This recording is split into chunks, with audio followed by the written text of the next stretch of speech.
নমস্কার, আমি উৎকর্ষ। নমস্কার, আমি শুভারুণ। আজকের আমাদের এ টু জেড সিরিজের আজকের অ্যালফাবেট হলো আই, অর্থাৎ ইন্টারন্যাশনাল অব্লিগেশন তথা আন্তর্জাতিক বাধ্যবাধকতা। আজকের পৃথিবীতে কোনো দেশ একা নয়, দেশগুলোর মধ্যে সহযোগিতা ও দায়িত্বের সম্পর্ক আছে। এই দায়িত্বগুলো কি বলা হয়? আন্তর্জাতিক বাধ্যবাধকতা। আন্তর্জাতিক বাধ্যবাধকতা মানে হলো একটি দেশ যা পৃথিবীর অন্য দেশের সঙ্গে যে প্রতিশ্রুতি দেয় তা মেনে চলা। এই প্রতিশ্রুতিগুলির মূল উদ্দেশ্য হলো মানুষের অধিকার রক্ষা করা, ন্যায় বিচারকে সুনিশ্চিত করা এবং মানব মর্যাদার বজায় রাখা। ভারত বিভিন্ন আন্তর্জাতিক চুক্তি ও সম্মেলনের মাধ্যমে অঙ্গীকার করেছে যে মানুষের মৌলিক সুবিধা রক্ষা করা হবে, নারী ও শিশুদের সমান সুরক্ষা দেওয়া হবে এবং ন্যায় বিচারে সবাইকে সমান সুযোগ দেওয়া হবে।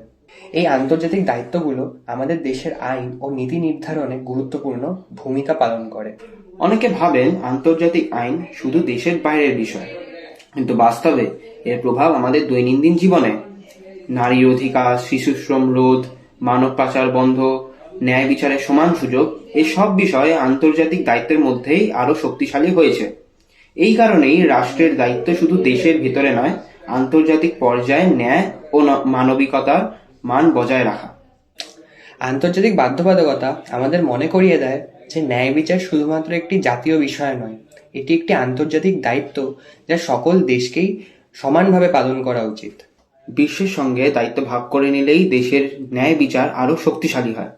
কোনো আইনি সহযোগিতার জন্য ফোন করবেন আমাদের টোল ফ্রি নাম্বার 15100, সোম থেকে শুক্র সকাল 10টা থেকে বিকেল 5টার মধ্যে।